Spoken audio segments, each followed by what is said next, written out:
Hare Krishna, welcome to the 18-day session on the systematic study of the greatest literature available to mankind, Srimad Bhagavatam. Before we begin today's session, I shall chant a few prayers.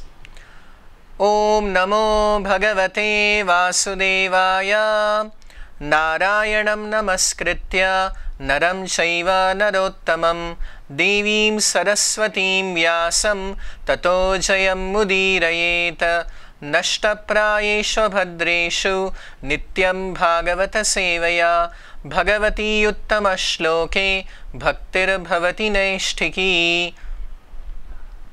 Om Ajnanatimirandhasya Jnananjanashalakaya Chakshurunmilitam Yena Tasmai Shri Gurave Namaha. Nama Om Vishnupadaya Krishna Presthaya Bhutale Shrimate Bhaktivedanta Swaminiti Namine. Namaste Saraswate Deve Gauravani Pracharine Nirvishesha Shunyavadi Paschatya Deshatarine. Jai Shri Krishna Chaitanya Prabhu Nityananda Shri Advaita Gadadhara Shri Vasadi Gaura Bhakta Vrinda. Hare Krishna Krishna Krishna Hare Hare Hare Rama Rama Rama Hare Hare. Hare Krishna, this is Madhavananda Das here, and I would like to welcome everyone again for this systematic analysis of the greatest among all the Vedic literatures, the Srimad Bhagavatam, which is also known as Grantharaj, being the topmost among all the Vedic scriptures. We have been studying the first canto of the Srimad Bhagavatam that contains 19 chapters and 808 shlokas. We are currently in the 16th chapter of the first canto, which explains how the great Mahabhagavata king, the great pure devotee king Maharaj Parikshit, who is the grandson of Arjuna and the son of Abhimanyu, how did he receive the age of Kali Yuga? So this is just at the conclusion of the previous yuga known as Dwapara Yuga, and Kali Yuga has just begun, and the king, the sovereign emperor of the whole world, of the entire earth, is Maharaj Parikshit. So although Kali Yuga is regarded to be the most spiritually degraded among all the times, among all the yugas, yet here we find and we can learn from the example of Maharaj Parikshit that if there is a strong ruler, then the entire earth, the entire world, or at least if we are as strong and if we follow the principles of Maharaj Parikshit, then even at the individual level or at any collective level, we can be protected from all the evil effects of Kali Yuga as well as of Maya, the illusory energy which keeps all the living entities of this samsara in this material world completely under the clutches of illusion and ignorance.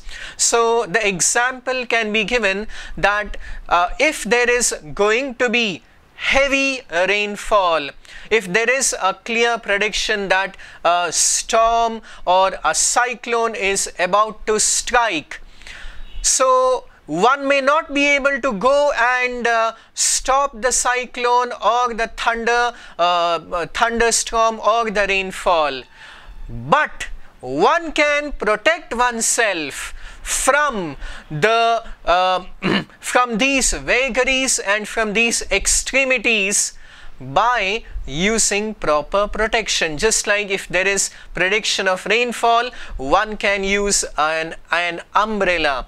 So likewise, although one may be in any kind of situation, although Kali Yuga, the present age, is the most discouraging as far as spirituality and spiritual principles are concerned, yet and there is a rampant increase in materialistic principles in this Kali Yuga. Yet although there is the thunderstorm, there is an avalanche of material principles in this Kali Yuga, one can be properly protected by the umbrella, by taking the proper protection and seeking the shelter of the teachings of the Srimad Bhagavatam.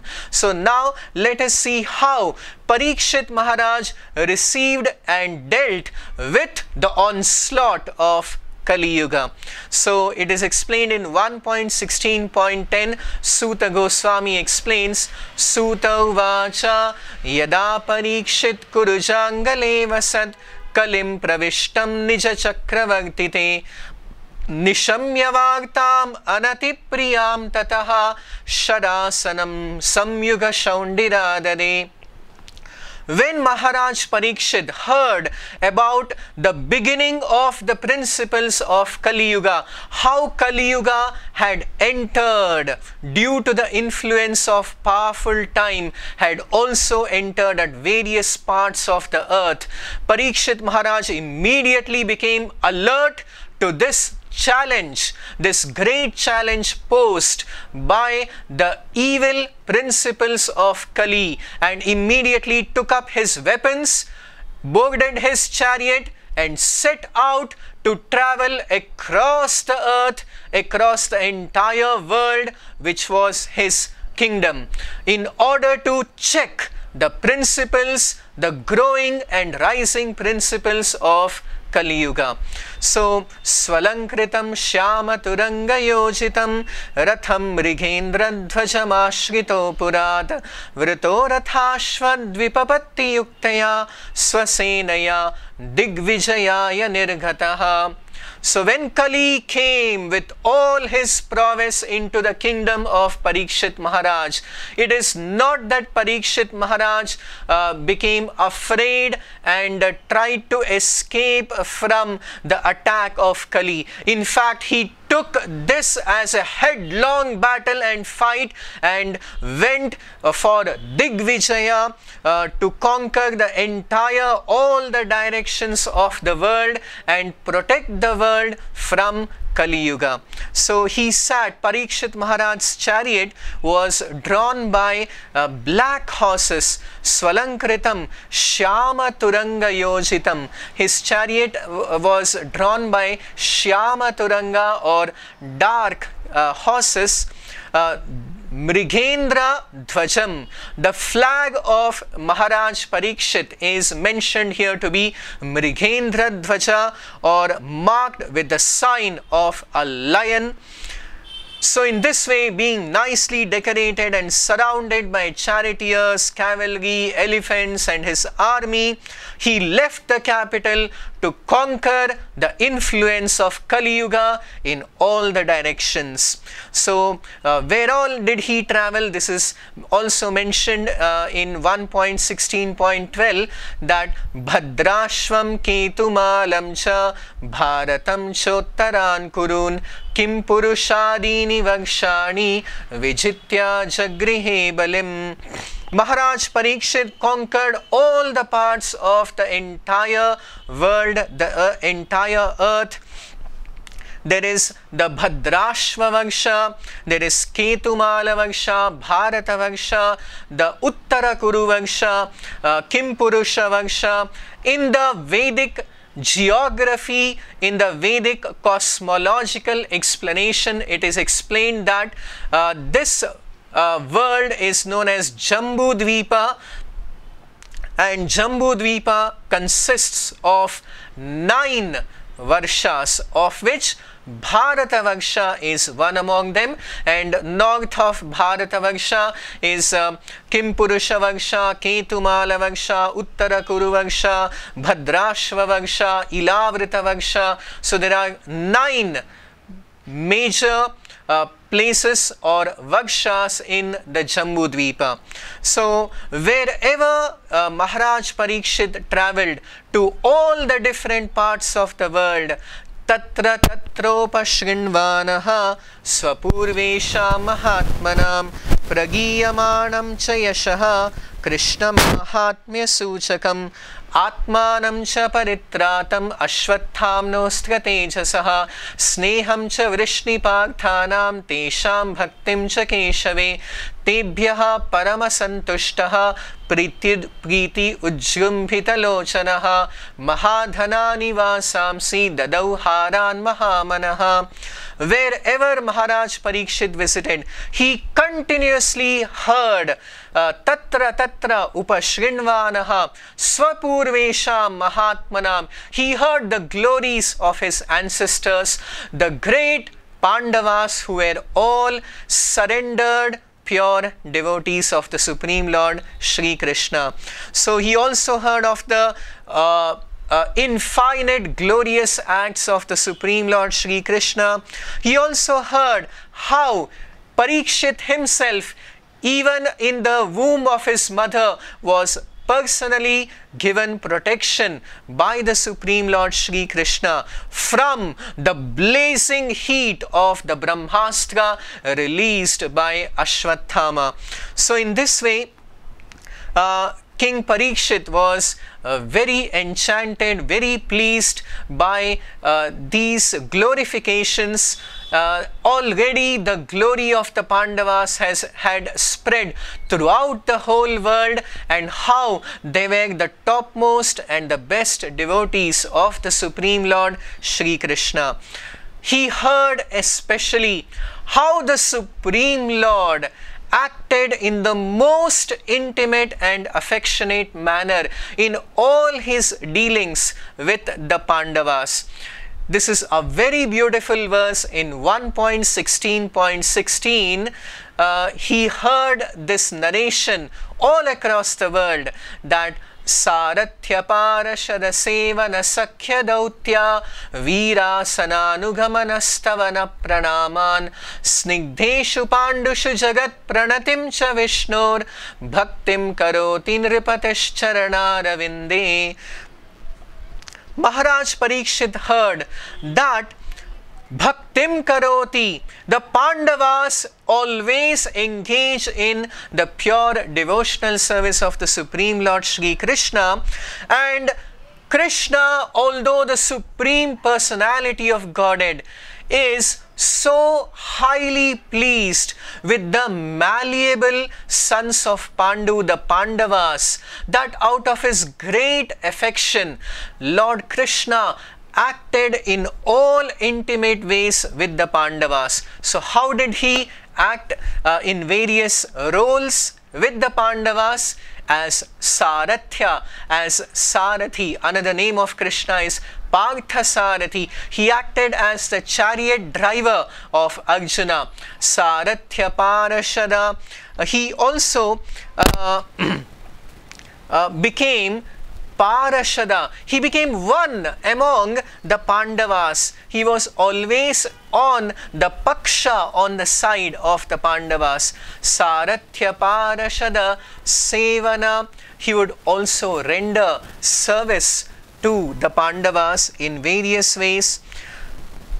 Sevana Sakhya. The next is Sakhya. He acted in a very intimate friendship with the Pandavas. He also acted as Dautya, as the Duta.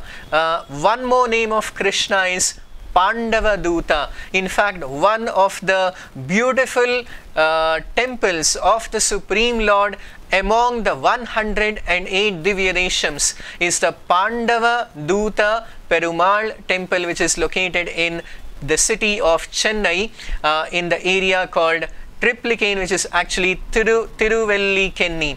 So Pandavaduta Perumal. There is also the temple of Pandavaduta Perumal in Kanchipuram, which is also one. In Tiruvellikenni is the temple of Partha Sarathi, and in Kanchipuram there is a Divyadesham temple of Krishna as Pandavaduta, as the messenger of the Pandavas. There is also the description here that Virasana, Krishna even acted as the night watchman of the Pandavas. Krishna was so affectionate to the Pandavas that during the battle of Mahabharata, when the Pandavas peacefully slept in their camp, Krishna would become the Virasana, would become the night watchman of the Pandavas. Virasana Nugamanastavana Pranaman. So in this way, Snigdheshu Pandushu Jagat Pranatim, although the Supreme Lord is supremely worshipable by all the living beings of the entire world, Krishna is Jagatpati, but that Jagannatha, Jagatpati Krishna has now become the most intimate servant, master, messenger. All the various roles Krishna is playing for the malleable devotees of the Pandavas, for the Pandavas who are malleable devotees. Here Pandavas have been referred to as Snigdha. Snigdha means just like butter, just like ghee, or just like a metal that is very, very malleable, like the noble metals, the precious metals like gold and silver are regarded to be very malleable. However you shape them, the metals would take that particular shape. Likewise, the Pandavas were completely surrendered to the supreme will of the Supreme Lord Shri Krishna. They accepted all the adversities, all the situations in their life to be the mercy, to be the arrangement of the Supreme Lord, and without the least complaint or grudge, they were always surrendered to Krishna. So in this way, when the Pandavas were so surrendered, the Supreme Lord Krishna reciprocated with the Pandavas in all these intimate and affectionate ways. So Parikshit heard all these descriptions and was very, very pleased about the glorious devotional deeds and achievements of his ancestors, the Pandavas. Now, as Parikshit was wandering across the entire world, Tasyaivam Vartamanasya Purvesham Rittimanvaham Nati Dure Kilascharyam Yad Asid Tannibodhame. As Maharaj Parikshit was wandering the entire world, he suddenly came across a very, very strange event or incident. So that is described here on, that Maharaj Parikshit observed that Dharmaha Padaikena Charan Vichayam Anujam Ripaha Prichatisma Suhin Madhye Samsmaran. Hare Krishna. Dharmaha Padaikena Charan Vichayam Upalabhyagam Prichate Smashruvadanam Vivatsam Iva Mataram. He observed that a bull was being attacked, already had been injured in 3 of its legs, and the one leg, healthy leg that was remaining, was also being attacked by a certain very, very fallen and degraded personality. And nearby him was a cow which was in great anxiety and grief and lamentation and was shedding tears of anxiety and grief. So in this way, Maharaj Parikshit observed this very strange sight, and he approached these personalities. It is explained further that Tatra Gomithunam Raja Hanyamanam Anathavat Dandahastam Chavrishalam Dadrishen Ripalanchanam. Parikshit reached that place and observed that a very, very degraded person who had disguised and dressed himself like a king was beating a cow and the bull with a club. And Vrisham Rinala Dhavalam, the bull was as white and fair as a white lotus flower. The bull and the cow were both afraid and terrified of the attack launched by this person. The bull was just standing on one leg and trembling with fear. Gham, the cow, Dharma Dugham Dinam Bhrisham Shudra Padahatam Vivatsam Ashruvadanam Kshmamam Yavasamichatim. As soon as Parikshit Maharaj observed this scene, he inquired from the cow and the bull that what were their identities, who were they, and what was the cause of their suffering. He just wanted to know that is the person who is next to you sitting with a club, is he the one who has inflicted these pains and injuries upon you? You just point out the perpetrator of the atrocities of the of who has hurt you, and Parikshit said that I would definitely take very strong action against that person.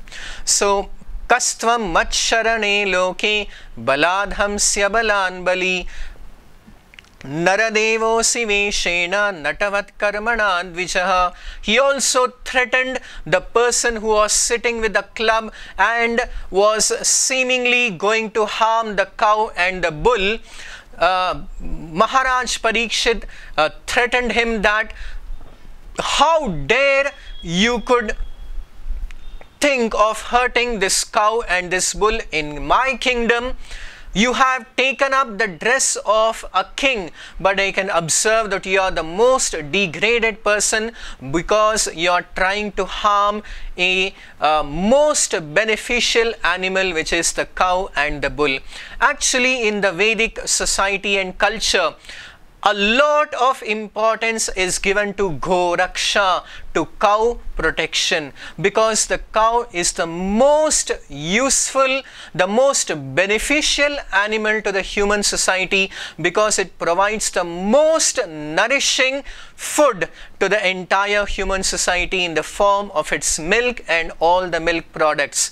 And after receiving all these, the best food from the cow, if we are so ungrateful that after receiving all this, if we harm the cow, then we would be the most fallen, the most degraded, and the most ungrateful among all species of life. So therefore,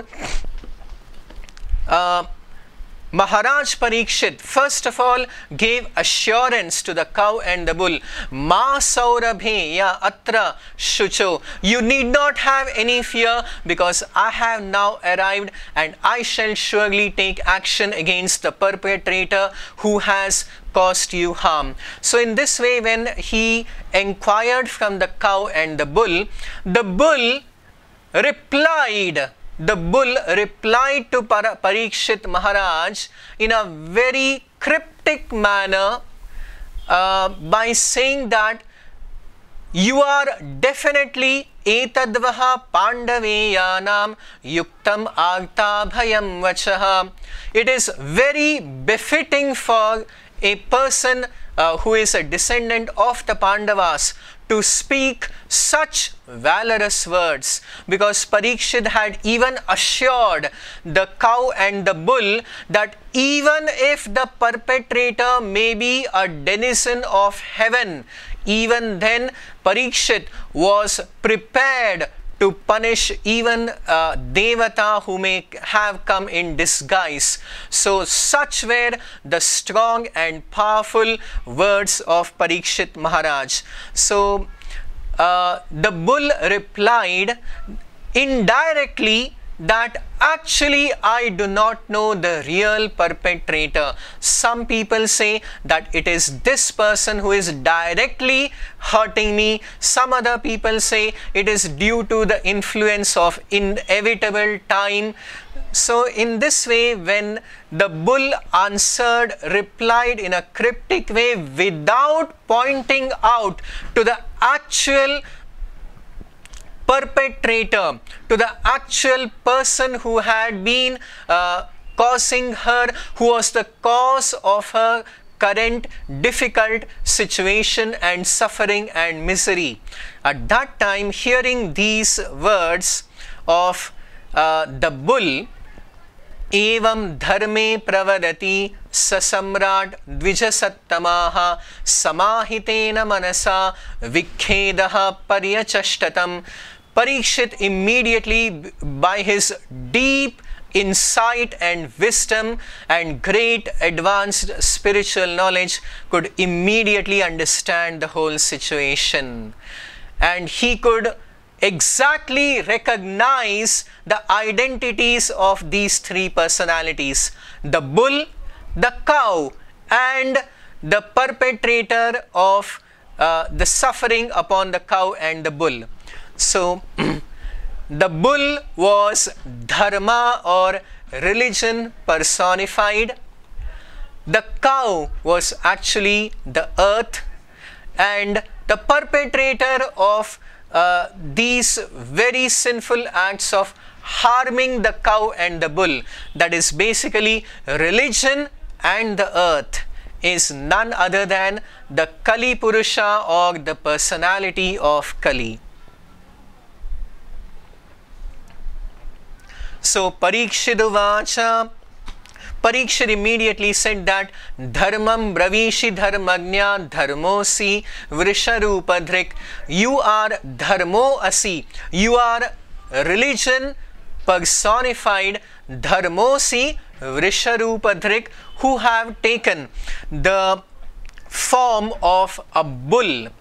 So here it is very important to note that religion or dharma is not a kind of a belief which is practiced by some number of people, and it is not something in which one is born into, and therefore one is classified as belonging to a certain religion. So religion is not any kind of dogma, it is not any kind of belief, but religion is actually the eternal principles given by the Supreme Absolute Truth, and that constitutes the real principles of Dharma. All these rubber stamped artificial classifications of dharma as Hindu dharma, Islam dharma, Christian dharma, these are not the real classifications of religion. Religion is ultimately one, and it is based on the eternal principles given by the Supreme Lord, by God Himself. It is stated later in the Bhagavatam that Dharmam tu sakshat Bhagavat Pranitam. Dharma are the instructions, the guidelines and the teachings given by Bhagavat Pranitam, by the Supreme Lord, by God Himself. So therefore, here dharma does not refer to some sectarian or a dogmatic religion. It actually indicates the entirety of the eternal religious principles that were being attacked. So this is actually a very significant symptom, quality of the present age of Kali Yuga, that there will always be an attack on the correct, on the truthful religious principles. There may be so many so-called religions, but all of them would be apadharmas, would be just some not the true principles of religion. What goes on today in the name of religion is not the real or true principles of dharma, but simply a show bottle things that people say that this is this dharma or this is that dharma. So this is the symptom of Kali Yuga, that the real principles of religion are lost. So what are the real principles of religion? They are mentioned here. The most important principle of dharma is stated in the Bhagavad Gita itself, in the Charama Shloka of Bhagavad Gita. If religion means, as per the definition of religion given in all the Vedic scriptures, that dharmam tu sakshat bhagavat pranitam. Religion is the instructions given by God. Then the topmost, highest religion is the Bhagavad Gita, because Bhagavad Gita is the direct spoken word of God.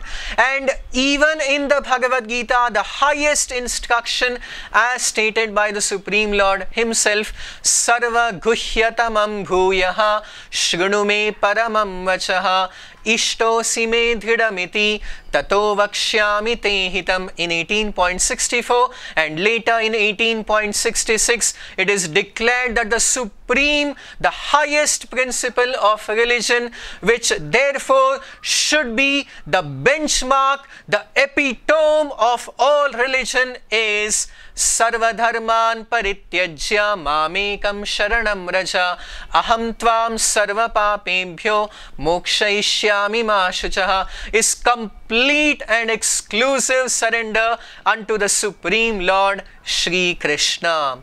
So in fact, this is also the meaning of any bona fide religion. Just like Islam, the word Islam means to surrender and become a slave of the Supreme Lord of God, which is also the same principle as stated in the Bhagavad Gita 18.66.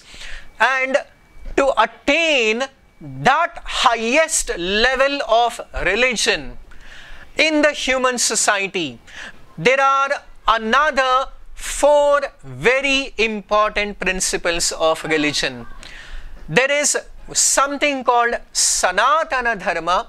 Sanatana Dharma refers to the eternal function or the quality of the soul in relationship to the Supreme Lord. That is Sanatana Dharma. Whereas there is also the Vyavaharika, the Dharma of the human society. So that rests on 4 important pillars. So what are they? They are mentioned in 1.17.24 of the Srimad Bhagavatam as Tapashaucham daya satyam iti pada krite kritaha adharmam shaistrayo bhagna smaya sangamadestava.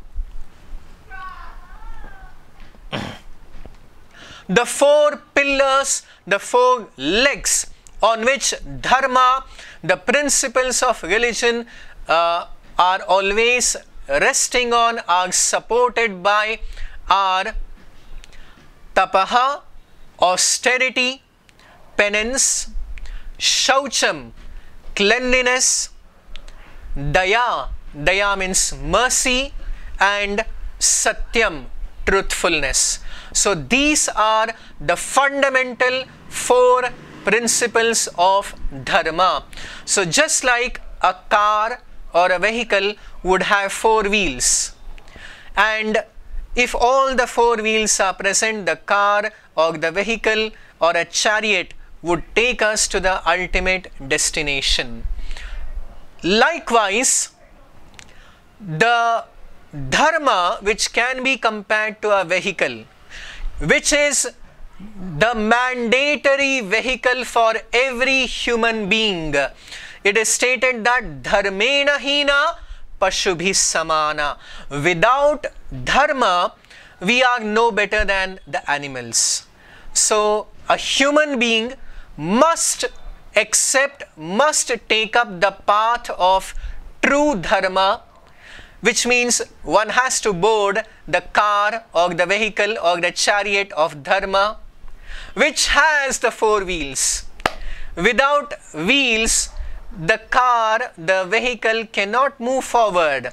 So one should board such a proper vehicle and then go and reach the final destination of attaining moksha or liberation from this material world and going back to the Sanatana Dharma, the eternal religion, the function of the soul with the Supreme Soul, with the Paramatma, with the Supreme Lord Shri Krishna. So this is the true meaning and the objective of dharma. Dharma is not some superfluous rubber stamp the thing that somebody says, I am a Hindu, I am a Muslim, I am a Christian, I am a Parsi, I am a Jain, I am a Buddhist, I am this or that, I belong to such and such religion. And if one inquires that what do you exactly practice of that religion, what understanding do you have of that religion? So most of the times people are unaware even of the basic fundamental principles of religion, what to speak of the final supreme objectives of dharma, which are stated directly by the Supreme Lord in the instructions of the Bhagavad Gita. Now, Parikshit Maharaj rightly identified the bull to be the dharma, the personification of dharma. He also pointed out to the cow that idanim dharma padaste satyam iyam cha bhumir bhagavata nyasito rubharasati. Iyam cha bhumihi, this cow is none other than this world, this earth. Shrimadbhis tatpadanyase sarvataha krita kautuka.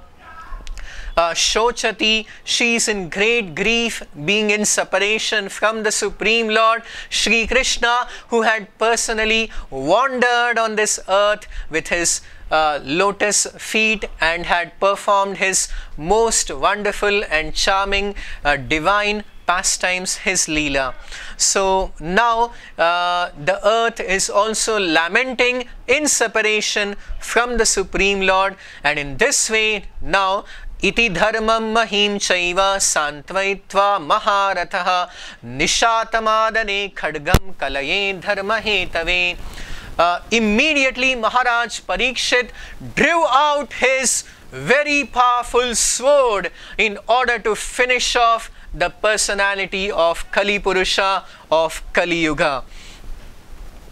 As soon as Kali observed this posture taken by Parikshit Maharaj to attack him, immediately tam jigam sur abhipretya vihaya nripalanchanam tat padamulam shirasa samagad bhaya vihvalaha. Kali Purusha became very fearful. He cast away his dress as a king, which he had taken up as a disguise, and surrendered to the lotus feet of Maharaj Parikshit. So he was not even ready to put up a fight or a battle. Such is the great valor, not only the physical valor. This refers to the spiritual valor of Maharaj Parikshit, because he was a great Mahabhagavata, a great pure devotee of the Supreme Lord Krishna, and he could uphold and protect all the principles of dharma so vigorously and meticulously that even Kali became afraid and surrendered to Parikshit Maharaj, and explained to him that, see, this is currently my time, my period. It has been ordained by invincible time, Kala, which is the representative, which is the energy of the Supreme Lord Krishna, that the present age would be my age, the age of Kali. Now, what exactly Kali means? Kali is derived from the word Kalaha. Kali means the age of disagreement and quarrel. There is always kalaha or quarrel in the present age of Kali. So there is complete disharmony. There is always quarrel between people, between families, between states, between countries. In the whole world, there is always the environment and atmosphere of disturbance. So that is the nature, that is a symptom of the age of Kali. So when Kali Purusha surrendered to Parikshit Maharaj, so it is the duty of a Kshatriya not to attack a person who is not ready to even fight the battle, or one who has surrendered. So Kali Purusha now submitted his appeal to Parikshit Maharaj that first of all, Parikshit very firmly and sternly ordered Kali Purusha to just go out of his kingdom. But Kali Purusha submitted to Parikshit that Parikshitaiva madishtaha sakalig jatave patuhu tam udyatasi mahedam dandapanim ivodyatam. The personality of Kali, being thus ordered by Maharaj Parikshit, began to tremble in great fear.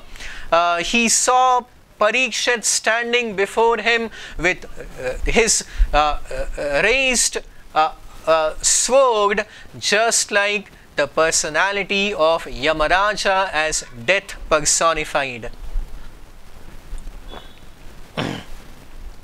So Kaliruvacha, then Kali submitted his appeal to Parikshit that yatra kva vathavatsyami sarvabhauma tavagnaya lakshaye tatra tatrapi tvam ateshu sharasanam.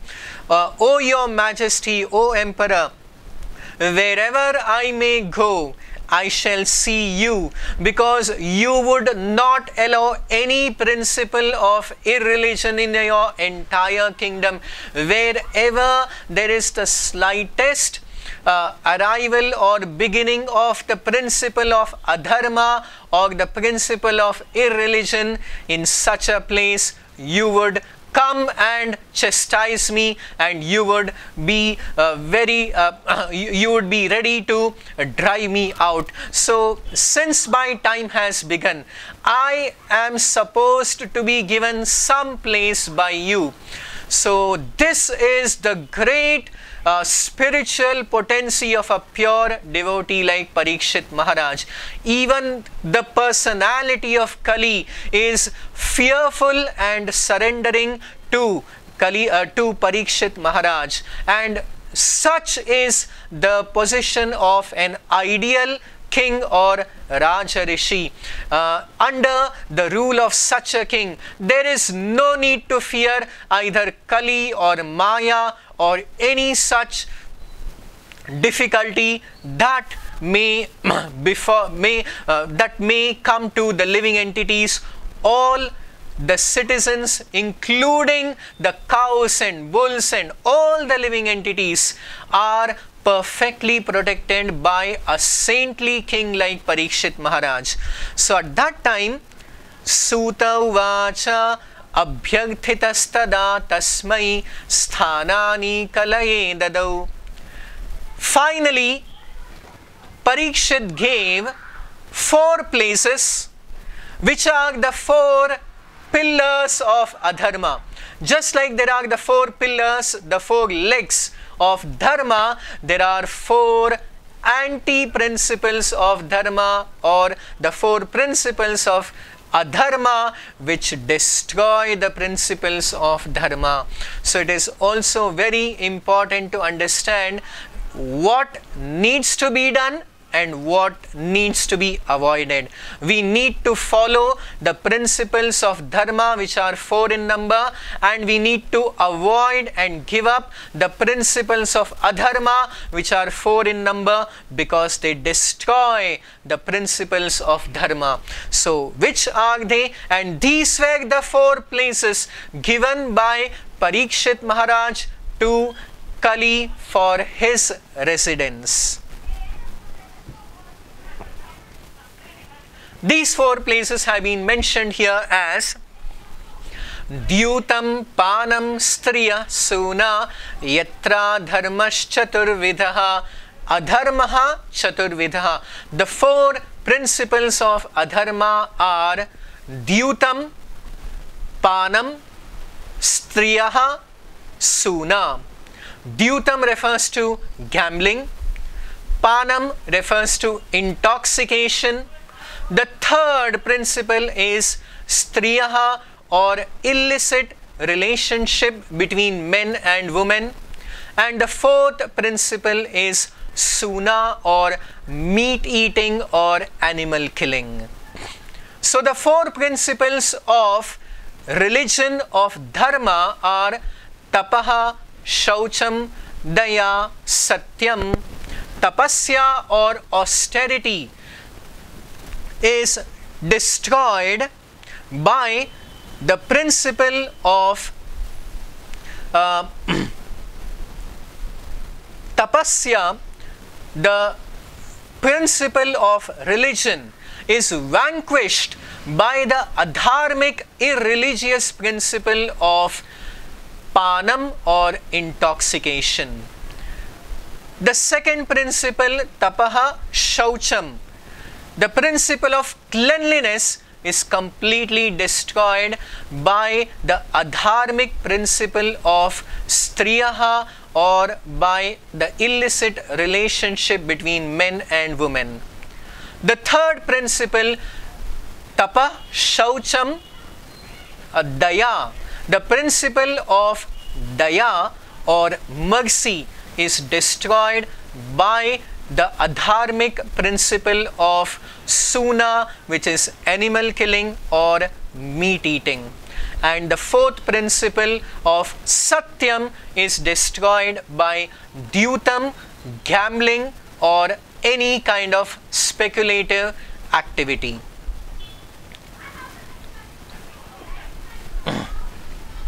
So these were the 4 places given by Kali, given by Parikshit Maharaj to Kali for his residence in Kali Yuga. So these 4 principles have to be properly understood in the right way, in the right perspective, so that we remain uncontaminated, we remain protected from these principles of irreligion. So knowingly or unknowingly, if we are situated in the practice of any of the aspects of these principles of adharma or irreligion, then we will not be able to make proper progress in the path of religious principles, on the path of spiritual life. So the first principle of irreligion is dyutam. Dyutam pana striya suna. Dyutam refers to gambling or any speculative activity. So gambling has got many aspects. One can very clearly understand the direct effects of gambling. One becomes so addicted to these principles, to these activities of gambling, that one may lose all one's wealth and all one's good qualities. Although the Pandavas are the great pure devotees of the Supreme Lord demonstrated the evil effects of dyutam, of gambling, through the means of the Pandavas in the Dyuta Krida in the assembly of the Kauravas, and how due to the activity of Dyutam or gambling, the Pandavas lost all their wealth and possessions. In fact, some of the subdivisions or subsets in gambling also include the modern day. In the modern times, there are many aspects, because as the age of Kali has progressed, the various principles of adharma have also mutated and transformed into millions and millions of varieties of diversions of these principles of adharma. So Dyutam or gambling has transformed into so many kinds of activities, including in the modern world, including the activities of the equity market, the share market, which completely depends on the speculative nature of investments. Likewise, even the activities, most of the sports, most of the sporting activities also fall in the domain of Dyutam or gambling. So Krida is, or sports is, one kind of activity, but Dyutam, gambling, when it becomes degraded, most of the sporting activities have become degraded to the level of gambling. Here, what are we gambling with? We are gambling with the most precious, the most valuable of our possessions in the human form of life. That is time. Invincible time has given us very limited period in the human form of life to understand the real values, the real objectives, the ultimate purpose of the human form of life. And when we waste our most precious commodity of time in either directly engaging in or watching for the entire day some sporting events, it is actually the greatest gamble. We are gambling our entire life. We are gambling our most precious commodity of time. Once, I'll just give you a simple example. Once, our spiritual master, the great Acharya Srila Prabhupada, was walking, and he observed a huge area and asked his disciples that, what is this?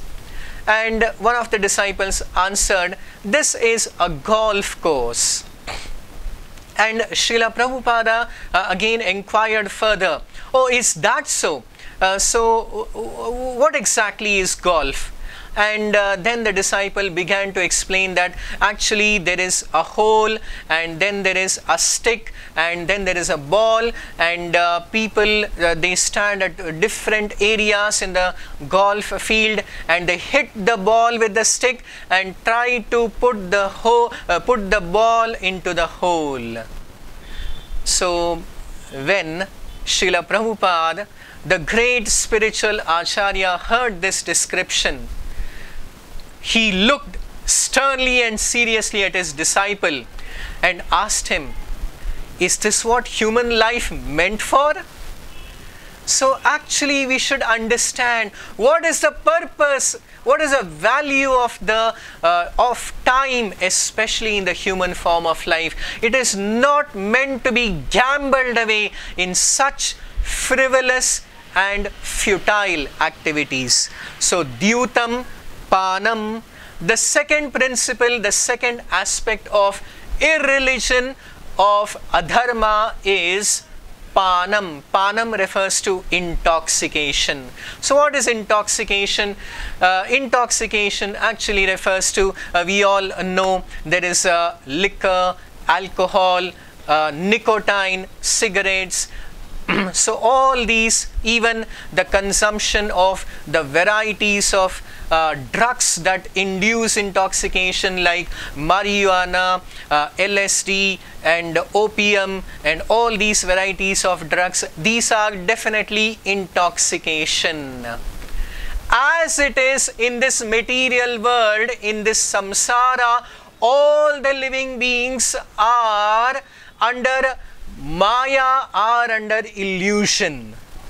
So how much more do we want to push ourselves deeper and further into illusion? What does intoxication do? Intoxication pushes us further and deeper into illusion. So as it is, every one of us in this material world is in illusion, and we should strive to become free from illusion and not fall deeper into illusion. And that is the effect of panam or intoxication. But also, please listen very carefully. What more items are also included in intoxication?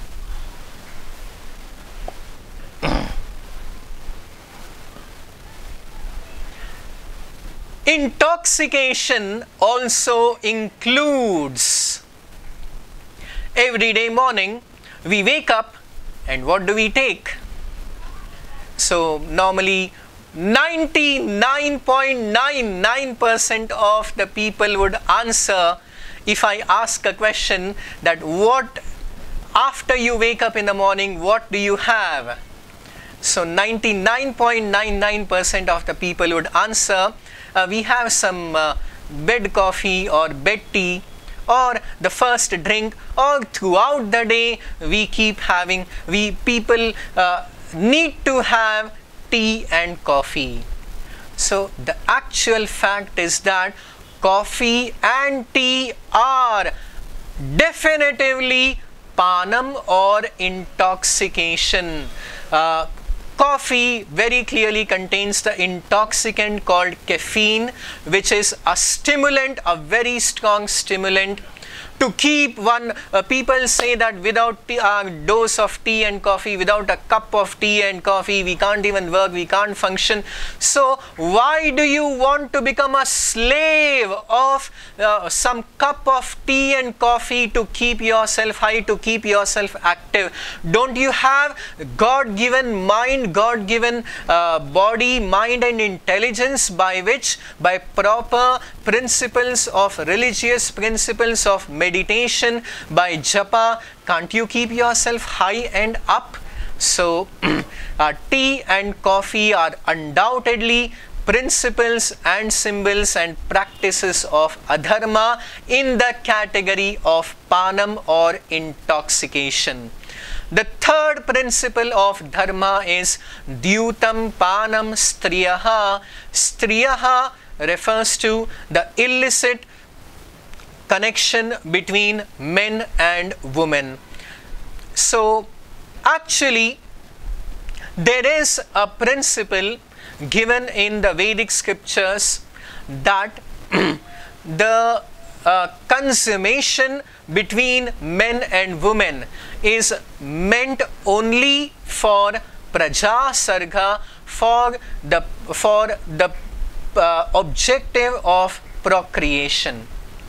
If we look at the entire universe, at the entire world, all the species of life, the only and also the main objective of intercourse has always been, is always the way nature, the laws of nature have designed it, is for the purpose, for the objective of procreation, for the purpose of reproduction. Pleasure is a side byproduct, but not the main objective. So especially relationship between men and women is to be maintained under the auspicious, under the institutional framework, the Vedic institutional framework of vivaha or marriage. Marriage is also called as sacred or holy because it is ordained. The process, the institution of marriage is ordained in the religious principles of all the religions of the world, in all the various countries, in all the various times. So any relationship outside of marriage is regarded to be the principle of irreligion, of illicit sex. And the fourth principle, Dyutam Panam Striyaha Suna. Suna refers to the adharmic, the irreligious principle of animal slaughter or meat eating. So meat eating is the most degraded, the process of animal slaughter is the most heartless, the most cruel process of adharma, the most wretched principle of adharma, by which one completely loses the dharmic principle of daya or mercy. Daya or compassion, mercy is an essential, one of the pillars of religion, and that pillar is completely destroyed by the act of animal slaughter, by the process of meat eating. So this meat eating also includes all varieties of meat eating, and also the any other kind of meat products like egg or any such derivatives are also under the category of meat eating. Sometimes people object that humans do have the right to eat meat, but nowhere, either physiologically, biologically, the humans are not carnivorous, either starting from our hands with which we start eating, nor with the mouth, nor with the cavity, neither with the stomach, neither with our digestive system. Carnivorous animals, those who eat meat, should eat raw meat. So why they should hunt and they should eat that meat? So human beings, even physiologically, are not meant to eat and digest meat, nor is it it's a basic principle of morality that how can anyone eat the dead, decaying corpses? We are making a crematorium, we are making a burial ground of our body by eating meat and meat products. So these are the four principles of adharma or irreligion. Now, even after Parikshit Maharaj gave these four places to Kali Purusha, even then Kali Purusha was not happy, was not satisfied. He expressed to Parikshit Maharaj that you have definitely given me these four places, but actually you are very smart, you are very intelligent. You have, Parikshit, you have maintained and protected your kingdom in such a vigilant way that even if I travel across your kingdom and search with a microscope or a telescope, I would not be able to find a place where these principles of adharma exist in your kingdom. So such is the wonderful rule of a saintly king like Parikshit Maharaj. Kali Purusha expressed his inability to find even a single place of adharma in the kingdom of Parikshit Maharaj. So finally, Punascha Yachamanaya, Kali Purusha begged of Parikshit Maharaj to give him one practical place where he could reside in his kingdom. So in this way, punascha yachamanaya jatarupam adat prabhu tatonritam madam kamam rajo vairam cha panchamam. Finally, Parikshit Maharaj gave him the place of jatarupam or gold. So wherever there is an unnecessary accumulation of wealth without being used in Kriya Yoga, without being used for the service of the Supreme Absolute Truth, the Supreme Lord Shri Krishna, in such places of gold or accumulation of wealth is the Panchamam, the fifth place of Kali Purusha. So therefore, we should understand what are the right principles of religion and follow them, which are the path of tapaha, shaucham, daya, satyam, which is austerity, cleanliness, mercy, and satyam, truthfulness, and avoid the four and the fifth principles of irreligion, which is gambling, meat eating, illicit sex, and intoxication. And the fifth principle of irreligion being the unnecessary accumulation of wealth for only selfish motives of personal gratification. So after this meeting of Parikshit with Kali Purusha, what happened after that, we shall hear in the next session.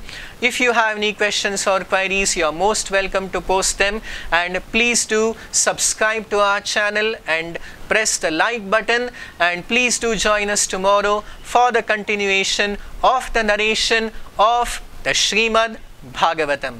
Thank you very much. Grantharaj Srimad Bhagavatam ki Jai. Hare Krishna.